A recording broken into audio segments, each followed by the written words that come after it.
시편 36편 8절에서 12절. 자, 같이 합독하시겠습니다. 시작.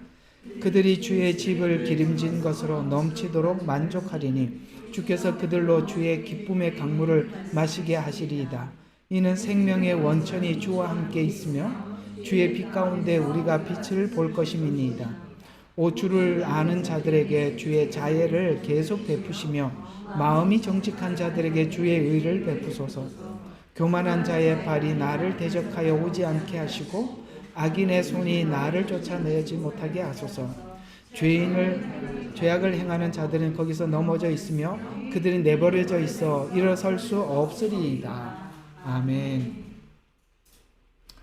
자, 오늘은 이제 시편 36편 이야기를 이제 마무리하고 정리를 하도록 하겠습니다. 좀 시간이 많이 소요되긴 했습니다만, 여러분, 우리가 이제 이 그림을 하나 잠깐 그려가면서, 여러분, 그 로마서에 보면 바울이 이런 이야기를 하죠. 내 안에 두 사람이 있어 싸운다. 그렇죠? 속 사람은 원함은 있어요. 그러니까 모르는 것도 아니고 하나님이 원한다는 것도 알겠고 내가 그 하나님이 원하는 대로 내가 따라가고 싶은 마음도 있어요. 근데 뭔가가 나를 자꾸 붙잡더라는 거죠. 그게 바로 육의 사람, 옛사람인데 내 안에 갈등이 있는데 내가 그거하고 싸워서 이겨보려고 몸부림을 쳤는데 안 되더라는 얘기예요. 싸움만 있지. 근데 해결 방법을 찾았대요. 그게 뭐냐면 예수 그리스도로 말미암아 감사하노니라는 말은 답을 찾았다는 거예요. 예수님이 내 속에 내 안에 있을 때만이 그게 승리할 수 있는 것이지 우리가 예수님을 제쳐놓고 내 의지로 이김은 절대 이기는 전쟁의 승리가 아닙니다. 그걸 우리는 처음에 예수님 없이 이겨보려고 하지만 해보면 이거 완패할 수밖에 없다는 걸 알게 되고 그래서 그 은혜를 내가 초청하고 그 은혜를 내가 마음에 담을 때만이 내가 이게 승리할 수 있구나. 그래서 예수 그리스도로 말미암아 감사한다는 말은 해결책을 찾았습니다. 해결책을 찾았을 뿐만 아니라 그냥 감사로 가버렸으니까 완전한 해결책을 찾았습니다. 감사까지 갔다는 것은 완전히 해결했다는 뜻이에요. 내게 이김을 주시는 하나님께 감사하노니 이렇게 이야기하거든요. 그러면 이 이야기를 창세기로 들어가서 성경 전체 한번 맥을 한번 짚어보죠. 여러분 에덴 동산에서 추방당하고 아담과 하와가 추방당하고 그 아들 아벨과 가인 이야기로 처음 시작을 합니다. 그럼 여러분 보세요. 아벨이 죽었잖아요. 아벨이 죽었다는 이야기는 지금 선악과 이야기를 하고 있는 것입니다. 선이 죽어버렸다는 것입니다. 누구에 의해서? 악에 의해서 죽었다. 그래서 선은 더 이상 발붙일 것도 없고 시작할 씨앗이 없어졌다. 이렇게 성경은 이야기를 하는 것입니다. 그런데 하나님께서 아벨 대신 하나님이 셋을 주셨다. 이렇게 해서 선을 누가 잡고 들어오시죠? 하나님이 잡고 들어오시는 거예요. 선을 하나님이 잡고 들어와서 인간에게 없던 선이 생기기 시작했다. 이렇게 시작을 하는 것입니다. 그래서 또 하나님께서 약속한 그 야곱의 12아들. 그래서 아브라함, 이삭, 야곱. 그럼 야곱이 3대에서 끝이잖아요. 그리고 12아들로부터 시작해서 하나님의 언약이 시작되는데 놀랍게도 이 시작은 또 악이 선을 죽이는 것으로 또 시작됩니다. 그게 바로 요셉 이야기입니다. 요셉을 구덩이에 빠뜨리고 그리고 형제들은 그들이 가지고 있는 인간이 가지고 있는 모든 것들 그러니까 질투, 비교, 의식 이런 것들로 인해서 채색 옷을 입고 아버지 사랑을 받는 요셉을 구덩이에 빠뜨리죠. 그런데 하나님이 또 그의 인생 속에 들어오셔서 쭉 개입하셔서 놀랍게도 이 악으로 시작된 악으로 출발한 이것을 바꾸지요. 악을 선으로 바꿉니다. 이해가 가세요? 그러니까 지금 창세기는 뭘 설명하는 거냐면 선악과를 먹었더니 선은 없고 악만 남았다. 하나님이 개입하셔서 선을 이어갔다. 그리고 창세기 마지막 장은 뭘로 끝난다고요? 요셉이 형제들을 악을 선이 용서하는 것으로 끝을 내면서 요셉의 놀라운 고백이 등장하죠. 창세기 50장 20절에 보면 하나님께서 악을 선으로 바꾸셨다. 지금 이 이야기를 성경은 하겠다는 것입니다. 똑같은 사건이 갈릴리가 아니고 갈보리 언덕에서 있었던 사건이죠. 모두가 뭡니까? 선인 예수님을 죽입니다. 그러나 그 선인 예수님이 죽으시고 그 악을 선으로 바꾸어서 우리에게 주었어요. 그래서 성경 이야기 속에서 우리를 계속 감동시키는 것은 우리는 우리 속에 악밖에 만들어낼 게 없는데 하나님은 그 십자가 은혜를 통해서 우리에게 계속 악을 선으로 바꾸더라는 거예요. 왜 그러면 하나님이 선을 그대로 두고 선으로 이어가시지 왜 자꾸 악을 선으로 바꾸어서 우리를 바꾸시느냐, 변화시키느냐, 여기는 중요한 의미가 있습니다. 여러분, 우리가 악에서 선이 어떻게 바뀌어졌는지 그것이 전부 다 예수 그리스도의 하나님의 은혜 안에서 이루어졌다는 것을 아는 인간은 이제 요한계시록 끝에 가서 뭘로 바뀌죠? 요한계시록 끝에 가면 하나님의 예수님의 보좌를 중간에 둠으로써 우리가 그 예수님을 항상 보게, 항상 볼 때마다 뭘 생각하죠? 바로 악이 어떻게 선으로 바뀌어진지를 아는 은혜들, 그 은혜를 받은 자들이 하나님을 섬기는 것으로 그것이 영원히 가는 겁니다. 만약에 에덴 동산이 영원히 갔더라면 은혜를 알지도 못하고 아무것도 모르는 그들이 이 받은 것이 얼마나 축복된지 그걸 모르는 상태에서 지속되었을 텐데 우리는 이게 어떻게 우리의 악이 선으로 바뀌어졌는지 이걸 아는 자들이 그래서 요한계시록에서는 계속 뭘 바라보게 하는 거냐면 예수님의 보좌를 보게 하는 것입니다. 이해가 가십니까? 지금 성경은 그 말을 해주고 있는 것입니다. 그래서 성경 이야기가 이런 이야기지만 우리의 인생도 돌아보면 똑같은 사람들이에요. 이것은 성경 이야기라는 텍스트로 보지 마시고 실제 우리의 삶이 그랬단 말이에요. 참 우리가 모태신앙이든 나는 처음부터 지금까지 한 번도 바깥으로 나가본 적 없고 교회 안에 살았다. 그것도 거룩을 위장한 죄입니다. 아시겠어요? 참 은혜 받기 힘든 사람이 뭐냐면 나는 처음부터 그런 일이 없었다라고 생각하는 사람들이에요. 모태신앙이 바뀌는 건 쉬운 일이 아닙니다. 죄인들은 확실한 죄인들이기 때문에 와서 세상에서 방황할 때 나 주님을 몰랐네. 내 마음대로 고집하여 온갖 죄를 저질렀네. 예수여 이 죄인도 용서받을 수 있나요? 참 이 찬양, 이 복음성가 아시죠? 이걸 모르시다니. 그 다음에 2절이 어떻게 되죠? 세상 사람들 찾아와 나의 친구가 되어도 병든 몸과 상한 마음 위로받지 못했다. 예수여 이 죄인도 용서받을 수 벌레만도 못한 내가 용서받을 수 있나요? 라는 질문으로 끝납니다. 주님이 있어요 하고 대답은 하겠지만 이해가 가시죠? 이것이 모태신앙에서 출발을 했던 안모태에서 출발을 했던 누구나 다 이걸 알아야 되는 거예요. 그런 자들이 하나님 예수님의 보좌를 바라볼 때마다 그게 뭔지 아는 거죠. 이게 없는 사람들은 그 보좌를 봐도 무슨 말이 이게 보좌가 뭘 의미하는지 아무도 모를 겁니다. 바로 이 과정이 우리 안에 있었다라는 이야기로 성경은 우리 이야기를 하고 있는 것입니다. 그래서 오늘 이 창세기 50장 여기는 이제 창세기 이야기. 그래서 악을 선으로 바꾸사라는 이 말은 자 우리 창세기 한번 가봅시다. 그게 더 좋겠죠? 창세기 50장 20절 같이 보시죠. 50장 20절. 성경 이야기는 이런 이야기다라는 이야기입니다.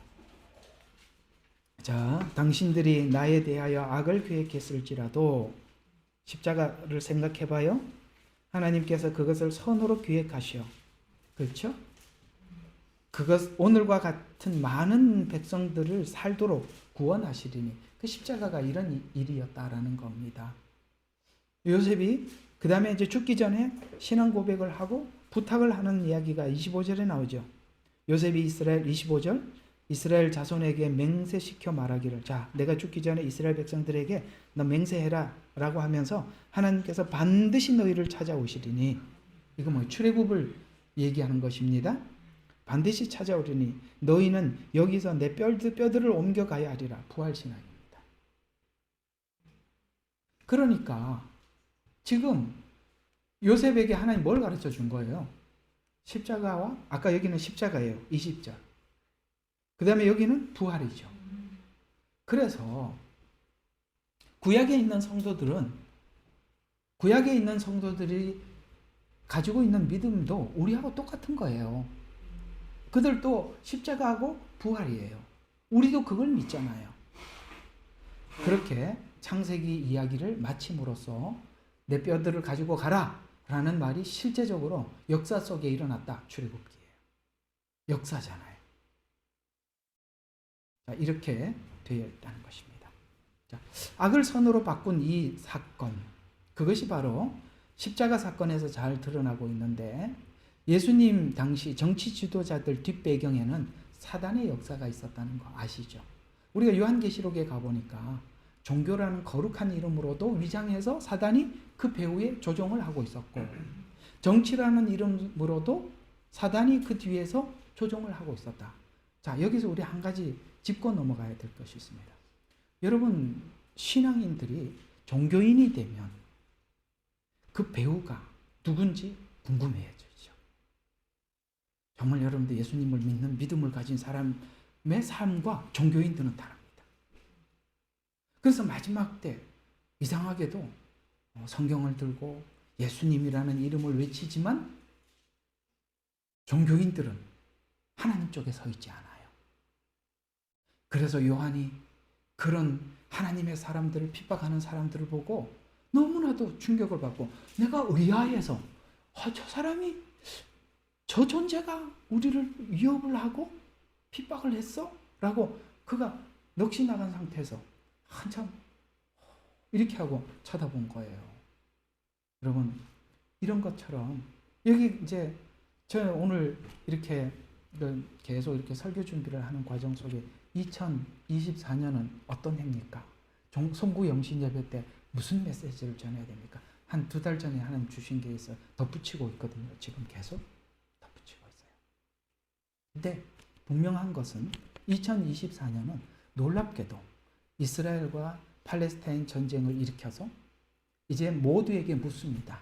너는 이스라엘을 위해서 기도하고 평안을 위해서 기도하고 너는 양이냐 염소냐 이렇게 묻는 거예요. 이게 2024년부터 이제는 국가마다 개인마다 거기에 대해서 말을 하는데, 지금도 팔레스타인을 이야기하고 있다면 그는 성경을 믿지 않기 때문에 그런 겁니다. 저는 확언할 수 있습니다. 그는 성경의 예언을 믿지 않습니다. 전혀 성경을 그런 말씀으로 주님 오신다는 사실도 믿지 않을 겁니다. 그래서 이 마지막 때 하나님께서는 여러 가지를 통해서 교회 안에서 분류하고 국가를 분류하고, 이제는 노골적으로, 아시겠습니까? 좌우도 그런 한 부분이었지만 이제는 나라 전쟁을 통해서 우리에게 모두 다 너는 성경을 믿느냐라고 묻는 것입니다. 이런 해구나라는 것을 하나님께서 이렇게 언지를 주셔서 이렇게 준비를 하고 있는 중입니다. 뒷배경. 우리는 이제 과거에는 이 모든 것이 우연이고 상식적으로 그렇게 사는 줄 알았더니, 우리가 예수를 믿고 성경을 통해서 발견한 것은 어떤 뒷배경이 있더라는 것을 알게 되었습니다. 가룟 유다에게 예수님이 그런 말씀을 하죠. 악이죠. 그러니까 지금 선과 악을 이야기하는 것입니다. 가룟 유다에게 이런 말씀하죠. 너가 할 일을 해라.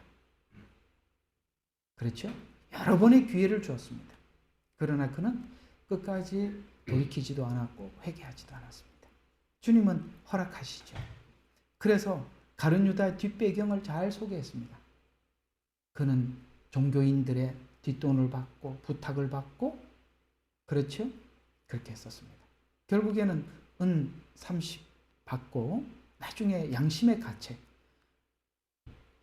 여러분 여기도 이제 할 말이 조금 있긴 합니다만 베드로는 양심의 가책이 아니라 회개를 했고 가룟 유다는 양심의 가책으로 끝이 났어요.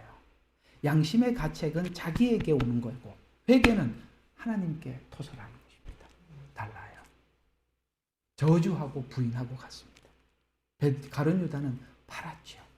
그러나 뭐가 달랐죠? 후회로 끝나는 인생이 있고 회개로 끝나는 인생이 있습니다. 세상 사람들에게 우리가 복음을 전해야 되는 이유가 거기 있는 것이죠. 세상 사람들은 후회로 인생을 마칠 겁니다.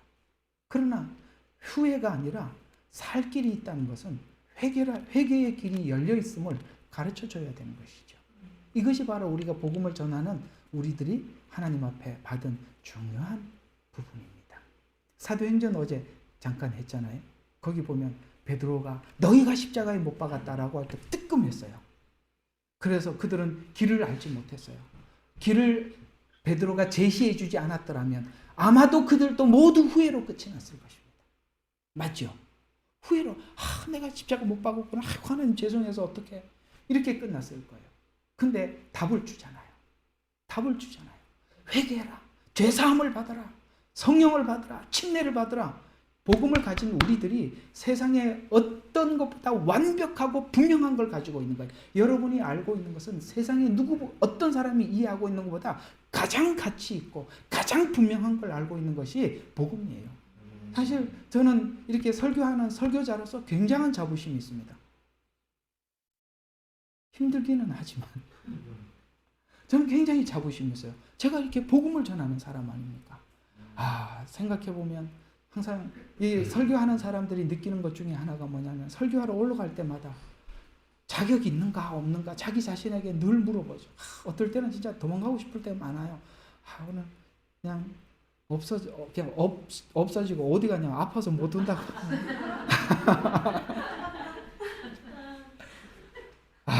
좀 빠질까? 요번에 그 목회자 수련회를 갔는데 그 목사님이 그러더라고요. 와이프하고 이제 사모님하고 꼭 예배 시간 전에 속 북북 끓는다는 거예요. 그러니까 예배 드리러 가려고 그러면 자기 집 앞에 나무가 하나 있대요.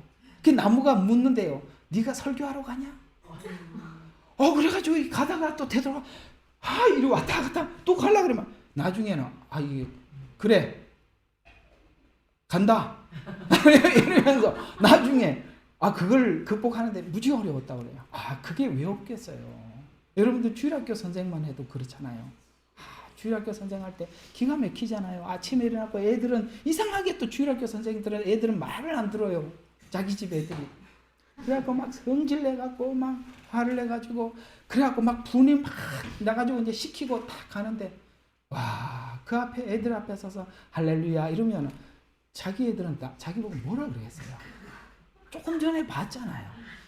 참 집안 식구들 보는 게 엄청 부담스러워요. 여러분들은 저를 모르니까 괜찮은데 집안 식구들이 이렇게 이래 보면은 얘기하면은 속으로 뭘 생각할까 이런 생각이. 그러니까 나 그 목사님이 아주 과감하게 좋은 이야기를 하나 해주고 와서 참 위로받았습니다. 그래서 사모님하고 싸워도 되나? 라고 해서 싸워도 돼! 이렇게 이야기하고 가시더라고요. 싸워도 된대요. 그러니까 목사님들이 막 다 넘어갔어요.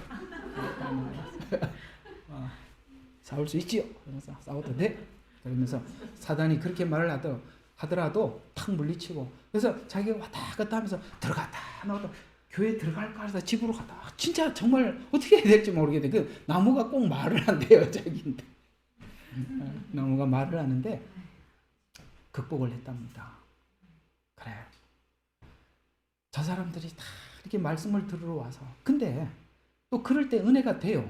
자기가 너무 미천한 이게 내가 자격이 있나 이렇게 섰을 때 또 하나님이 또 그렇게 은혜를 주셔서 설교하면서도 은혜를 받고 그때 또 그런 말이 은연중 섞여서 나가면 그 여러분들이 듣고 가슴을 치거든요. 나는 이게 설교자들의 인생 속에 모세가 40년을 먼저 경험을 했잖아요. 광야 생활을. 야, 이런 게 있다는 걸 정말 몰랐어요. 이런 게 있다는 걸. 설교자에게. 크든 작든. 그래서 제가 모르는 것 같죠. 다 알아요. 다 알아요. 그렇게 조금씩 하나님께서 이 모양 저 모양으로 이렇게 맛을 보게 해주시는 것들이 있더라고요. 이게 맛을, 그게 참 힘들더라고요. 그러니까 그 맛을 보고도 나는 하나님의 사명자로 가겠다 그러면 가세요. 근데 맛은 쉽지 않을 겁니다. 자, 어쨌든. 자, 그래서 이런 어떤 뒷배경이 있다라는 것을 우리에게 소개해 줬던 것을 우리가 이해하고 있지요. 그래서 오늘 우리 오늘 금방 읽었던 시편 이 말씀을 가지고 이제 이런 시편은 내 안에 있는 갈등, 선과 악의 갈등 사이에 있었던 일들, 그리고 왜 우리가 이제 선을 내가 선택하면서 나가야 하는지 아시겠습니까? 이걸 아셔야 돼요. 선을 하나님께서 우리에게 그냥 이렇게 우리 마음을 확 열고 하나님이 강제로 집어넣지 않습니다. 문을 두드릴 뿐입니다. 그걸 우리가 해야 돼요. 아시겠어요? 그러니까 이단은 그렇게 가르치질 않아요. 선을 하나님이 집어넣어준다. 걱정하지 마라. 그래서 어떻게 하면 되는데요? 내가 시키는 대로 해. 그렇게 따라가는 거예요. 아니요. 그렇지 않아요. 자, 그래서 오늘 계속 한번 8절부터 10절까지 내용을 하나하나 보면서 살펴보도록 하겠습니다. 자, 8절이 이렇게 그들이 주의 집에 기름진 것으로 넘치도록 만족하리니 주께서 그들로 주의 기쁨의 강물을 마시게 하심이라. 이는 생명의 원천이 주와 함께 있으며 주의 빛 가운데 우리가 빛을 볼 것임이니이다. 이렇게 말씀하고 있습니다. 주의 날개 아래 피하는 자라고 이렇게 표현하고 있습니다. 여러분, 우리가 의를 선택한다는 것은 주님의 날개 아래 보호를 받는다는 뜻이에요. 우리가 하나님의 말씀을 순종한다는 것은 하나님의 날개 아래 보호를 받는다는 뜻이에요. 그래서 그런 사람들에게 무슨 일이냐면은 만족이 있고 기쁨이 있고 생명이 있을 것이라 이렇게 말씀하고 있어요. 우리가 살아보면서 우리가 느끼다시피 우리가 하나님이 기뻐하지 않는 악을 행하고 나면 그때는 내가 쾌감이 있을지라도 끝나고 나면 가책이 있고 괴로움이 있고 고통이 있어요. 그러나 힘들더라도 하나님께서 기뻐하시는 선택을 했을 때 내 안에 만족이 있고 기쁨이 있고 뭔가가 내 안에 생명이 움직이는 듯한 이런 것을 우리가 느끼게 되듯이 이것이 바로 이 단어가 에덴에서 누렸던 이런 모든 단어들을 함축해 놓은 거거든요. 그래서 에덴에서는 하나님과 함께 했던 그 안에서는 만족이 있었다. 기쁨이 있었다. 다른 말로 성경에서는 이 말을 줄여서 안식을 누렸다. 이렇게 표현을 하고 있는 것입니다. 아시겠죠? 그래서 이 만족과 기쁨과 생명을 주시는 이는 바로 예수 그리스도라고 10절에 그렇게 하나님을 아는 자들에게 안식을 누린다라고 말씀하고 있는 것입니다. 여러분, 여기 성경에서 말하는 안다라는 말은 부부가 서로 알다라는 뜻입니다. 부부가 서로에 대해서 안다라는 말은 침상에서 아는 알물 이야기하는 야다 이런 뜻이죠. 바로 그 하나님을 안다라는 말을 많이 확대해서 풀어놓은 게 아가서입니다. 그것이 야다라는 말을 이렇게 하는 거구나 라는 것을 알게 되죠. 그럼 하나님을 안다는 것은 크게 두 가지로 함축해서 설명할 수 있는데 죄 용서받은 것 아시겠어요? 내가 용서받은 것을 안다라는 것이 되고 근데 용서받은 자들이 누릴 회복을 안다. 이것이 두 가지다. 안다라는 뜻에 담겨 있어요. 용서받은 것을 안다. 용서받은 자가 누리는 안식과 회복의 것을 안다. 그래서 이제 그것을 맛을 본 사람들은 하나님이 기뻐하는 말씀을 쫓아 살아가는 것이 얼마나 기쁨인 줄 알기에 이제는 선과 악이라는 두 가지 선택 앞에서 우리가 늘 선을 선택하는 것은 이것을 쫓아갔을 때 누리는 만족과 기쁨이 있다는 것을 알기에 계속 그 길로 가죠. 실상은 많은 성도들이 이 지점까지 오는데 굉장한 시간이 걸려요. 하나님의 것을 선택해서 누리는 기쁨을 맛보는 데까지 오는 데가, 그래서 그걸 알아듣지 못하는 사람들은 계속 자기가 옛날 생활했던 삶을 고집을 하는 거거든요. 그런데 그러면 이 맛을 본 사람들은 자꾸 소개를 하죠. 그렇게 하지 마. 하나님께 순종해봐. 하나님 주시는 맛이 있다니까, 만족이 있다니까, 기쁨이 있다니까, 이렇게 얘기를 해도 못 알아듣는데 사실은 그걸 이해하는 데까지 정말 많은 시간이 걸리더라고요. 성도들에게. 그걸 맛을 느낄 줄 아는 사람이라면 더 이상 걱정하지 않아도 돼요. 성도들 중에. 그걸 모를 때까지 마치 젖을 먹여줘야 하듯이 어린아이, 갓난아기를 키우는 것 같은 정성이 들어가는 거거든요. 그래서 안다라는 말을 제가 이 요한복음 8장에 있는 이 가늠하다 잡혀온 여인 이야기로 한번 설명을 해보면, 가늠한 여인들을 돌로 치려했던 무리들, 그리고 그 여인도 용서를 경험을 하죠. 거기서. 또 하나는 돌을 틀었던 사람들도 간접적으로 용서를 경험합니다. 아시겠죠? 그리고 이 이야기를 하다가 12절에 보고 12절에 이런 말을 해요. 그러니까 결국엔 이 사건을 통해서 하나님께서 알려주고 싶은 것이 바로 이 이야기를 해주고 싶었던 겁니다. 그래서 8장 12절에 보면, 자, 그때에 예수께서 다시 그들에게 말씀하시기를 나는 세상의 빛이라 나를 따라오는 자는 결코 어둠에 다니지 아니하고 생명의 빛을 나타내시리라 라고 말을 해서, 용서를 받은 자들에게 뭘 이야기하냐면 나를 따라오라. 나를 따라올 때 진정한 자유가 있다.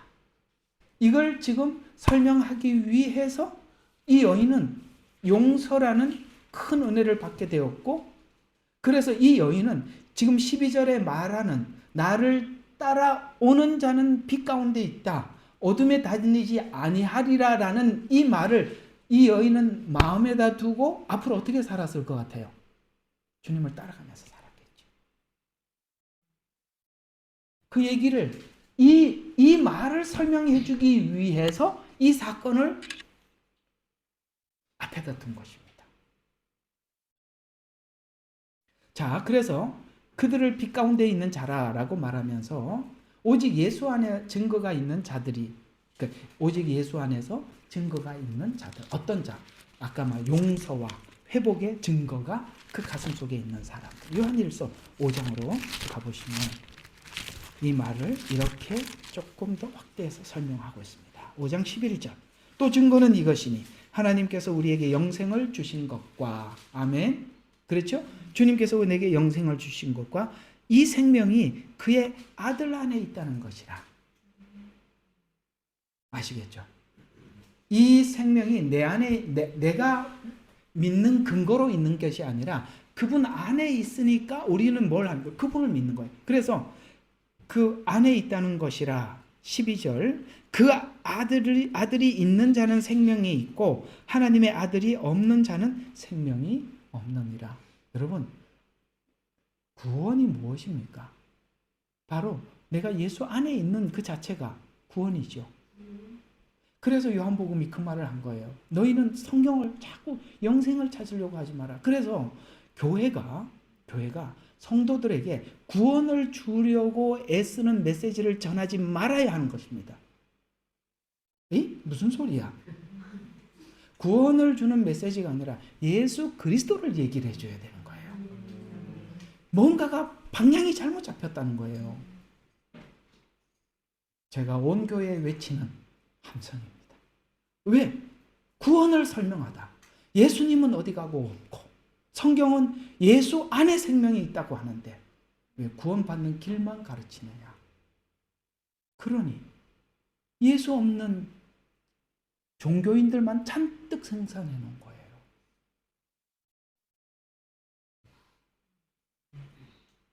그래서 예수 안에 있는 자들에게는 분명히 예수 그래 영생이 있는 사람들은 이렇게 못 살아요. 구원만 받은 사람들이 이렇게 못 사는데 예수님이 있는 사람들은 이렇게 산대요. 증거가 요한일서 5장 1절과 2절에 나옵니다. 예수가 그리스도임을 믿는 사람은 아시겠어요? 예수님 그 아들을 믿는 사람은 누구나 하나님께로부터 태어났으며 낳으신 그분을 사랑하는 사람은 아시겠어요? 사랑한대요. 그분을 사랑한대요. 그래서 누구나 그분으로부터 태어난 자도 사랑한. 태어난 자도 누구죠? 교회에 있는 성도들이에요. 여러분 옆에 있는 우리 지체들이 정말 그리스도 안에 형제 자매라고 생각하세요? 가족이라고 생각하세요? 예수님이 그렇게 말씀하셨잖아요. 너희 가족이 형제가 어디 있느냐? 누가? 예, 우리 그리스도 안에서 함께 한 그들이 형제고 자매가 아니냐 이렇게 말씀하셨어요. 그래서 내가 예수 그리스도가 내 마음속에 있다는 가장 분명한 증거는 무엇이라고요? 바로 내 안에 예수님이 있는 것이고 내 형제를 사랑하는 거예요. 그래서 2절에 계속 이야기합니다. 우리가 하나님을 사랑하고 그의 계명을 지키면 이것으로 하나님의 자녀들을 사랑함을 아느니라. 계명을 지킨다라는 것은 구약으로 넘어가지 말라고 했어요. 그 계명을 지키는 정상이 어제는 어떻게 나왔다 그랬죠? 어제 설명했잖아요. 자기 소유를 팔아서 가난한 자들에게 나누어 주고. 왜요? 지체들. 여러분 누구를 위해서 돈을 쓴다는 것은 누군가를 위해서 돈을 쓴다는 것은 나를 주는 것과 같은 거잖아요. 그런 겁니다. 또 이런 삶을 사는데 15절과 21절에 계속 이렇게 설명하고 있습니다. 우리가 구하는 것은 그가 들으신 줄 안다면 우리가 그에게 구한 요청들을 받은 줄도 아느니라. 누구든지 자기 형제가 사망에 이르는 죄를 짓는 것을 보거든 간구할지니 아니죠. 요한 1서 1장 5절에 1장일 겁니다. 이게 뭔가 내가 이거 아닙니다. 1장 5절 아니에요. 이것도 아니에요. 뭔가가 잘못 적었습니다. 요한 1서 5장 15절에서 21절 그래서 봐요. 15절에서 21절 그기들은 네. 뭔가 열심히 적었는데 실수한 것 같습니다. 지나갑시다. 자, 어쨌든 이 이야기도 비슷한 이야기인데 제가 구절을 좀 잘못 막 기록한 것 같아요. 자, 이게 무슨 이야기냐면 결국에는 하나님께서 그리스도 안에 있는 자들은 그리스도께서 주시는 그 사랑이 내 마음속에 담겨 있고 그 사랑을 실천한다는 거예요. 그러니까 이 말을 이제 정리하면 이렇게 되는 것입니다. 너희가 하나님을 사랑하고 내 이웃을 내 몸과 같이 사랑해라. 그렇죠? 근데 이 두 개가 어떤 사람은 어떤 곳에서는 하나님과 우리 사이의 관계만 설명하는 곳이 있어요. 그 틀린 거예요. 또 어떤 곳에서는 수평적인 사람과 사람 관계만 설명하는 데가 있어요. 그것도 틀린 거예요. 이렇게 될 수가 있어요. 너무나도 보수적인 곳은 하나님과 우리 관계 사랑만 설명해 줄 수 있어요. 너무나도 진보적인 곳은 이웃과의 관계, 사회 구원으로 갈 수가 있어요. 둘 다 잘못된 거예요. 복음은 그렇게 말하지 않아요. 우리는 그리스도 안에서 하나님께서 우리를 사랑한 사랑을 우리가 알고 믿고 그것을 이웃에게 그대로 전달되는 것. 두 가지가 당연히 함께 있는 것입니다. 예수 안에 있는 자들에게 그런 증거가 있답니다. 자, 시편 오늘 금방 읽었던 36편 11절 계속 이어서 보면 이렇게 말씀하고 있습니다. 교만한 자들의 발이 나를 대적하여 오지 않게 하시고 악인의 손이 나를 쫓아내지 못하게 하소서. 이렇게 기도하고 있어요. 죄의 전염성에 대한 위험은 항상 우리 주변에 있어요. 그래서 그것이 내게 오지 않게 해달라고 하나님께 구하고 있어요. 어차피 우리가 살아가고 있는 이곳은 선과 악이 항상 공존하고 그것이 우리 곁에 항상 우리를 유혹하고 있습니다. 우리는 죄에 빨리 반응할 수밖에 없는 것은 하나님 안에 돌아오기 전에 누구나 죄된 생활의 습관을 우리 모두 다 가지고 있어요. 약간만 편법만 쓰면 쉬워지고 그런 것들이 우리 속에 항상 있단 말이에요. 그래서 하나님, 죄는 언제든지 주변에 함께 있고 전염될 수 있으니 그것이 내게 들어오지 않도록 하나님 도와주세요. 이렇게 하나님께 기도하고 있습니다. 악한 생각은 우리를 떠나지 않기 때문에 그렇습니다. 이사야서 59장 1절과 8절에 이 악에 대해서 이렇게 소개해 주고 있어요. 이사야서 59장 1절과 8절. 보라, 주의 손이 짧아서 구원하지 못하심도 아니요 그의 귀가 둔하여서 듣지 못함도 아니라 오직 너희 죄악들이 너희와 너희 하나님 사이를 나누었고 너희 죄들이 그의 얼굴을 너희로부터 가렸기 때문에 그가 듣지 아니하심이라.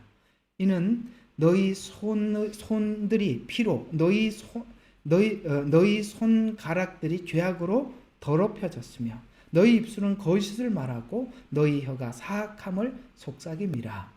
정의를 위하여 요청하는 사람도 없고. 이게 무슨 말인지 아시겠죠? 죄가 머리에서 발끝까지 그냥 완전히 다 덮여 있다는 거예요. 그리고 그럴 뿐만 아니라 정의를 위해서 하나님 앞에 요청하는 사람도 없대요. 신약에서는 이걸 의인은 없나니 하나도 없으며 이렇게 표현을 했던 거거든요. 악인데 악인 줄도 모르고 사는 거예요. 그래서 예수님이 오셨을 때 어둠 가운데 있었다라고 이렇게 표현한 거예요. 여러분, 어둠 가운데 내 앞에 있는 사람이 누군지 어떻게 알겠어요? 그렇죠. 다 같이 어두우니까. 다 이 말은 다른 말로 오늘 이 표현으로 하면 그냥 악 가운데 살았다 이 말이에요. 이제 빛 가운데로 왔더니 그게 분별이 되어서 오늘 이 기도를 할 수 있는 거예요. 여러분들이 예수 믿은 이후에 하나님으로부터 받은 진정한 축복이 무엇이냐면 우리가 죄에 대해서 의에 대해서 구분이 섰다는 거예요. 이게 얼마나 큰 복인지 아세요? 근데 사람들은 이런 얘기를 하는 분들이 계세요. 하나님, 죽을 때까지 선과 악에 대한 구분 없이 마음대로 살다가 죽을 때 알게 해주세요. 마음껏 살다가 천국은 가게. 정말 나쁘죠. 네. 여러분, 믿은 이후 우리에게 주신 하나님의 진정한 축복은 사랑할 수 없는 사람을 사랑할 도전을 갖게 하신 거예요. 오케이? 네. 부모를 공경하게 된 것이 복이에요. 근데 은혜가 없이 부모를 공경하라고 했더니 유대인들이 고르반 해버렸어요. 고르반이 뭐죠? 나 가지고 있는 재산 하나님께 다 바치겠습니다. 하나님보다 부모가 우선은 아니니까. 그리고 언제 바친다는 얘기는 안 해. 그러니까 죽을 때까지 쓰다가 전 고르반 했기 때문에 부모를 부양할 의무가 없어요. 이렇게 끝난 거예요. 율법을 가져도 은혜가 받쳐주지 않으니까 아무 소용이 없더라. 아시겠습니까? 법이 있으면 뭐예요? 마음이 사악한데. 율법이 그거예요. 우리가 율법을 한다고 하나님을 따른다고요? 은혜 없으면 다 그것도 가증스러운 거예요. 고르반. 그래서 고르반이 나온 거예요. 또 사람들이 고르반처럼 맹세를 해. 성전을 보고 맹세하고 하나님 보고 맹세해요. 하나님 뭐라 그랬습니까? 맹세하지 마라. 이렇게 얘기했어요. 왜? 못하는 걸 갖고 하나님 맹세했어요. 이렇게 하고 도망가거든요. 그것도 사악한 거예요. 아시겠습니까? 여러분, 제가 지금 하고 싶은 얘기는 뭔지 아시겠어요? 은혜 없으면 무엇도 할 수 있는 게 아무것도 없어요.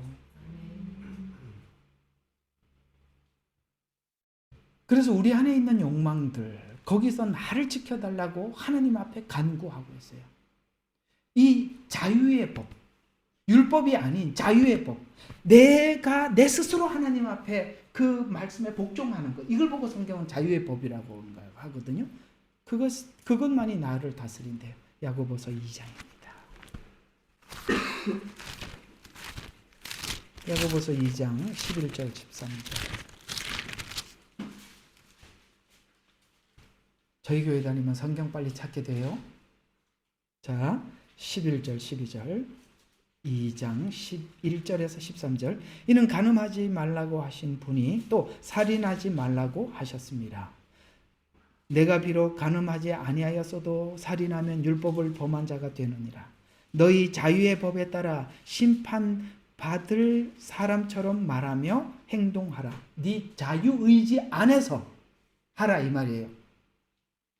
네 자유의지 안에서 이거는 심판받을 것처럼 해라. 아시겠어요? 그러니까 무언가를 결정을 할 때 내 자유의지의 법이 이것이 최후에 가서 하나님 앞에 어떤 결과를 낳을지를 생각하고 하라는 거예요. 우리가 만약에 거기까지 생각을 한다면 우리는 매우 모든 삶에서 조심스러워지고 심사숙고하게 되겠죠. 이걸 염두하지 않으니까 그냥 되는 대로 사는 거예요. 그래서 자유의 법 이렇게 표현을 하면서 자비를 베풀지 않는 자에게 자비 없는 심판이 있으리라. 자비는 심판을 이기고 기뻐하느니라. 아멘. 예, 뭐가? 자비가. 그래서 주님께서 우리에게 자비로우신 것처럼 우리도 항상 남에게 자비로움. 그러니까 이 말을 우리 현대판으로, 이게 지금 종교적인 언어니까 우리 현대판으로 바꾸면 이런 이야기가 되는 거예요. 항상 남들에게 내가 손해보는 쪽으로 결정을 하면 돼요. 손해보는 거. 이게 뭐냐면 이게 참 우리가 은혜가 없을 때는 남이 안 해준 것만 생각을 해요. 그렇죠? 이 자비의 법이라는 것은 남이 안 해준 것 말고 내가 저 사람 때문에 받은 게 뭔가 이걸 따져보는. 사실 많잖아. 그죠? 네. 참 지독한 남편 만난 것도 은혜를 받고 나면 감사해요. 왜냐하면 그 남편 때문에 음식 솜씨가 좋은 사람들은요 남편의 입이 까다로워요. 왜냐하면 마음씨 좋은 남편들은요 그죠? 뭘 갖다 줘도 맛있어요. 그러거든요. 그 진짜 맛있는 줄 알아요. 근데 딴 사람이 와서 먹어보고 맛없네. 이렇게 말해요. 이상하네. 우리 남편은 맛있다고 그러던데. 그러면 또 부인이 어떻게 착각하냐면 우리 남편은 내 입맛에 길들여졌다 이렇게 생각을 하거든요. 길들여진 게 아니라 사실은 맛이 없었는데 그렇게 해준 거거든요. 마음 제일 좋은 사람이 누군지 아세요? 항상 만나고 싶은 사람이 누구냐면 언제나 무슨 말을 해도 받아주는 사람은 내 기억 속에 영원히 남아있어요. 오늘 본문대로 표현하면 자비로운 사람, 온유한 자는 뭐라고요? 땅을 차지할 것이라. 그 지경이 넓어져. 왜? 누구나 만나고 싶어. 그래서 한 번 만나면 그 사람 생각이 늘라. 또 보고 싶고. 그 사람이 그냥 옆에 있는 것만 해도 힐링이 되고 위로가 되고 그런 사람이. 그래서 한 알의 씨앗이 떨어져 죽으면 열매를 맺어. 근데 열매가 어느 정도 맺혀지느냐 하면 그 나무가 커져서 새들이 와서 깃들인대요. 여러분 세상에 살아가는 모든 사람들은 새와 같아서 어디에다 내 둥치를 틀까 하고 이 나무 저 나무에 헤매거든요. 근데 죽은 씨앗이 낸 나무는 너무 커서 모든 새들이 거기 와서 안식을 누린대요. 그래서 누가 좋으냐면 죽은 사람이 좋은 거야. 산 사람한테 가면요 너무 힘들어. 왜냐면은 살아서 할 말이 많아. 듣느라고 너무 힘들어. 죽은 사람은요, 참 언제만 되게 힘들면 그 사람 만나러 가는 거예요. 죽은 사람 만나. 살아있는 사람 만나러 가지 않습니다. 살아있는 사람 만나면 나도 힘들어 죽겠는데 그것까지 듣고 또 짐을 지고 와야 되거든요. 이거 안 간단 말이에요. 하나님께서 그걸 하시는 거예요. 얘야, 너 좀 하늘의 미랄이 돼주지 않을래? 너 좀 죽어봐라.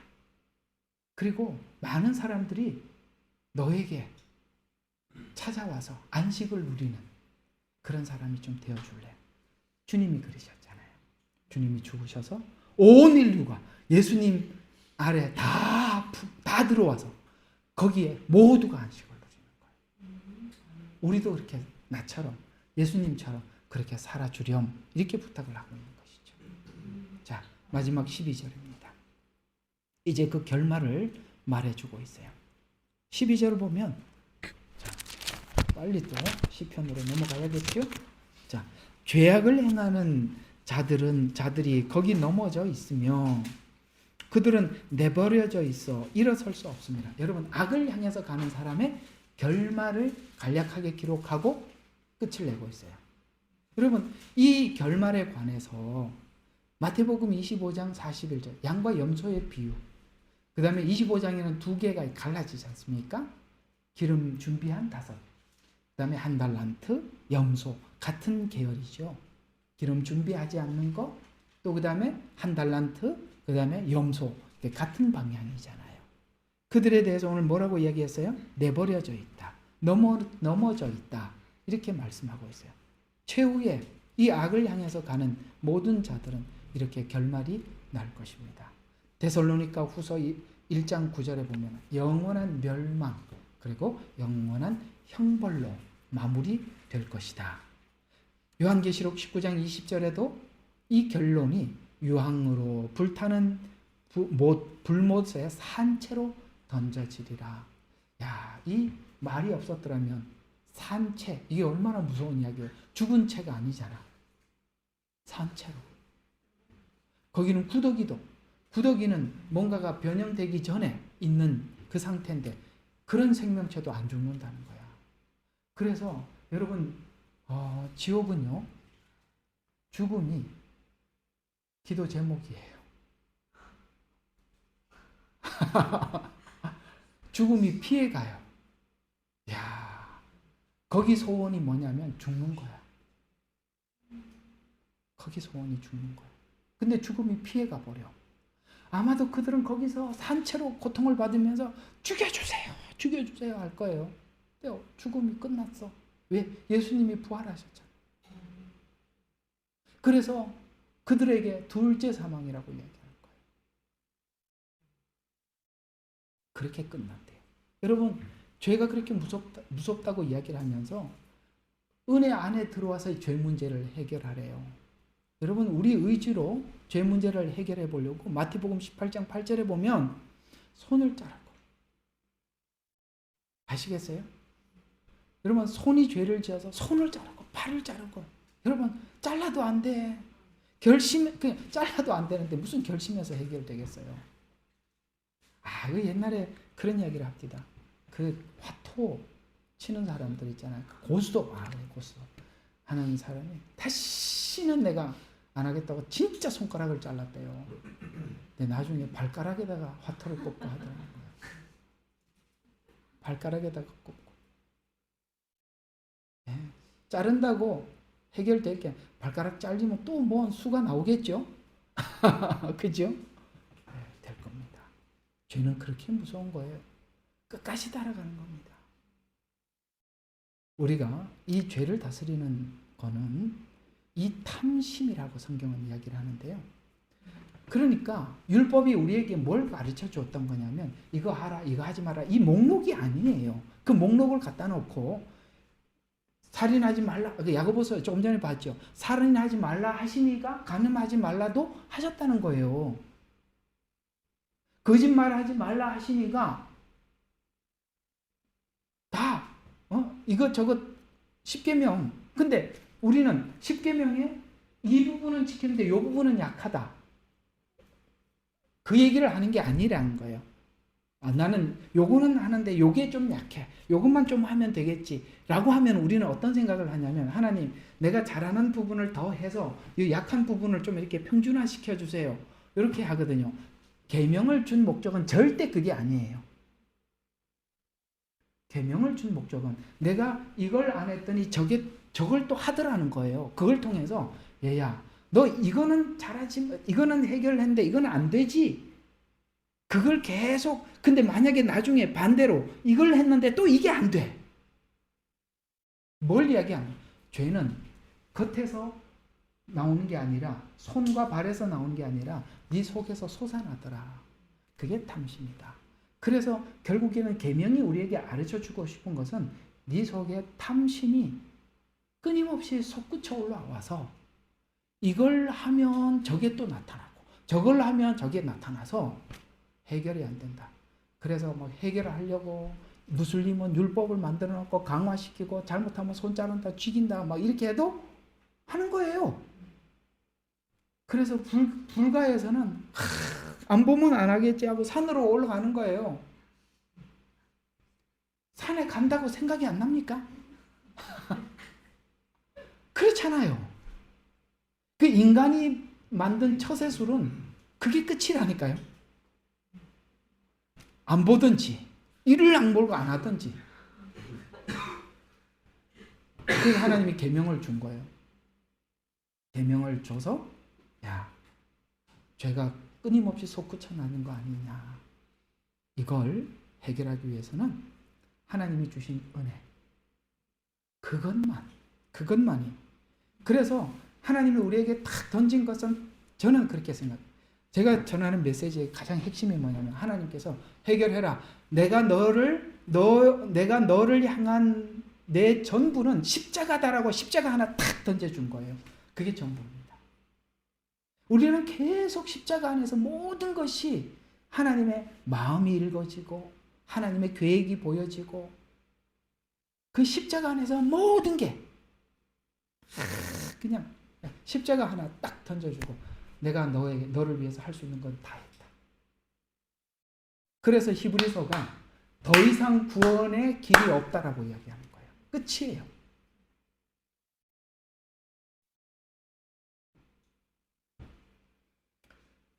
자, 결론입니다. 죄의 시작은 아까 이제 우리 여기 36편에서 시작한 것은 죄가 어디서부터 시작했다고요? 하나님 마음속에 하나님을 두려워하지 않는 것. 하나님이 없다. 여기서부터 죄가 시작되었다. 그러면 의도 뭐에서 시작된다고요? 하나님이 있다에서 출발하는 거예요. 그러니까 너무 다르죠.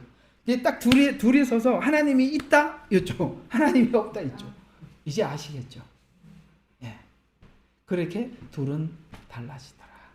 그러나 하나님이 있다는 사람들은 없다는 사람들로부터 오늘 여기 시편이 말하는 것은 고통을 당하더라. 근데 그 고통과 고난이 도리어 자기를 뭐 하더라? 정화하더라. 연단하더라. 아시겠죠? 이게 하나님께서 세상의 선과 악을 주셔서 악한 자도 악한 날에 필요한 이유는, 그걸 허락하는 이유는 그 선을 만들어 가기 위해서 그들이 필요한 것이다. 저 그리스도가 왜 필요해? 하나님에게는 필요한 거예요. 아시겠죠? 가룟 유다가 왜 필요해? 하나님께는 필요해요. 근데 누가 그렇게 쓰임 받더라? 하나님이 없다. 하나님이 계속 우리 양심을 건드려도 끝까지 못 본 척한 가룟 유다가 그 일을 시행하는 과정들을 보면, 너희들 중 하나가 나를 팔리라. 그러면 당연히 가룟 유다가 알아차렸을 거 아니에요. 그것만 한 게 아니죠. 나하고 손을 같이 넣는 그때 마치 나 맞는데 그렇죠. 그런데도 돌이키질 않아. 그랬더니 나중에 뭐라고 그랬어요? 네가 계획한 것을 시행해라. 뒤에는 하나님께서 가룟 유다가 심판을 받을 때 뭐라고 그랬을까요? 너희 주 중 나를 하나 빨리라 그럴 때 제가 맞았어요. 그때 손을 같이 넣는 그이가 제가 맞아요. 그러면서 스스로 아마 지옥 갔을걸요? 우리에게 살아보면 가룟 유다와 같이 하나님 우리에게 많이 권면했었어요. 맞죠? 많이 권면했었어요. 아시겠죠? 우리가 어떻게 악으로 빠져들어가는지. 그래서 여러분, 우리 악으로부터 나를 지키는 힘이 뭐라고요? 항상 하나님이 있다. 하나님 의식하는 것. 그것만 나를 지키는 일이고, 그 의식을 한다고 해서 지켜지는 게 전부가 아니라 의식을 할 때마다 뭘 생각하는? 나를 사랑하신 그 십자가의 사랑. 그것만이. 사실 성경의 복음은 이게 전부예요. 복음은 전부예요. 다른 거는 없어요. 자, 우리 오늘 이 들은 말씀을 기억하면서 우리 한번 한 15분 동안 간절히 하나님 앞에 기도하는 시간을 가져보도록 하겠습니다.